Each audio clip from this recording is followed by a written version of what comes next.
അനുഗ്രഹിക്കപ്പെട്ട ഈ പ്രഭാതത്തിലെ ധ്യാനത്തിനായിട്ട് യെശയ്യാ പ്രവചനം 43-ാം അധ്യായം അതിന്റെ 18-ാമത്തെ വാക്യം. മുൻപുള്ളവയെ നിങ്ങൾ ഓർക്കേണ്ട, പണ്ടുള്ളവയെ നിരൂപിക്കുകയും വേണ്ട, ഇതാ ഞാൻ പുതിയതൊന്ന് ചെയ്യുന്നു. ചിലതിനെ മറന്നുകൊള്ളുവാൻ ദൈവം നിങ്ങളോട് സംസാരിക്കുക. പണ്ട് നിങ്ങൾക്ക് സംഭവിച്ചതായ വീഴ്ചകളെ, പണ്ട് നിങ്ങളുടെ ജീവിതത്തിൽ സംഭവിച്ചതായ നഷ്ടങ്ങളെ നിങ്ങൾ ഓർക്കരുത്. ദൈവം ചില പുതിയത് നിങ്ങൾക്ക് നൽകാൻ പോകും. ദൈവം പുതിയത് തരാൻ ആഗ്രഹിക്കുന്ന ദൈവം, പുതിയ ഹൃദയം, പുതിയ അനുഭവങ്ങൾ, പുതിയ വിടുതലുകൾ, പുതിയ ആത്മശക്തി, പുതിയ കൃപാവരങ്ങൾ, ഇതൊക്കെ ദൈവം ഇന്ന് പകൽക്കാലം നിങ്ങൾക്ക് നൽകാൻ ആഗ്രഹിക്കുക. നമ്മൾ പലപ്പോഴും നമ്മുടെ ജീവിതത്തിൽ സംഭവിച്ച നഷ്ടങ്ങളെ കുറിച്ച് ഇങ്ങനെ ഓർത്തിരിക്കുക. എപ്പോഴും നമുക്കൊരു നെഗറ്റീവ് ചിന്തയാണ്. എനിക്ക് പണ്ട് സാധിച്ചില്ലല്ലോ, ഞാൻ പ്രാർത്ഥിച്ചു, ഇത്രയും നാളും പ്രാർത്ഥിച്ചു, ഒന്നും കിട്ടിയില്ല.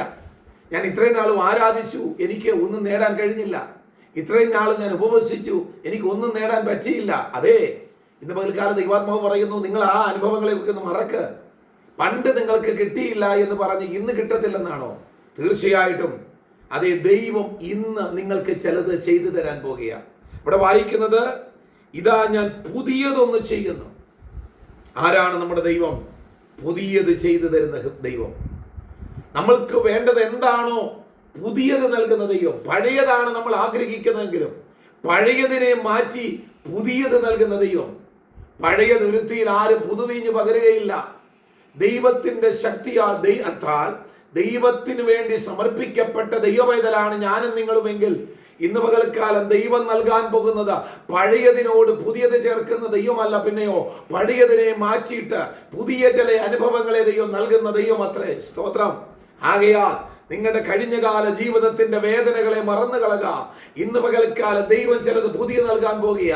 നിങ്ങളുടെ കണ്ണുനീരിനെ ഒപ്പി, നിങ്ങളുടെ വേദനയെ മാറ്റി, നിങ്ങളുടെ ഇല്ലായ്മകളെ മാറ്റി, നിങ്ങളുടെ ശൂന്യതകളെ മാറ്റി, നിങ്ങളുടെ തകർച്ചകളെ മാറ്റി, നിങ്ങളുടെ ഒറ്റപ്പെടലുകളെ മാറ്റി, ഇന്ന് പകൽക്കാലം ദൈവം ചിലത് നിങ്ങൾക്ക് പുതിയത് നൽകാൻ പോകുക.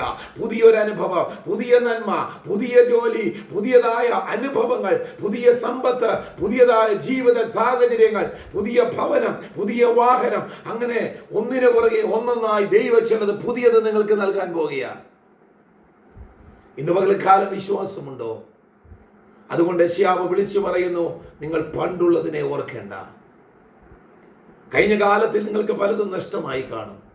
കഴിഞ്ഞ കാലത്ത് നിങ്ങൾക്ക് പലപ്പോഴും പ്രാർത്ഥിച്ചിട്ടും പലതും നേടാൻ കഴിഞ്ഞു കാണത്തില്ല. എന്നാൽ ഇന്ന് പകൽക്കാലം ദൈവാത്മാവ് പറയുന്നു, ദൈവം ചിലത് നിങ്ങൾക്ക് പുതിയത് തരാൻ പോകുകയാ. പുതിയ ചില അനുഭവങ്ങളെ ദൈവം നൽകാൻ പോകുക. ആകയാൽ പുതിയത് പ്രാപിപ്പാൻ, പുതുശക്തി പ്രാപിപ്പാൻ ദൈവത്തോട് പറ്റിച്ചേരാം. ഈ വചനങ്ങളാൽ ദൈവത്തിന്റെ പരിശുദ്ധാത്മാവ് നിങ്ങളെ ഓരോരുത്തരെയും അനുഗ്രഹിക്കുമാറാകട്ടെ.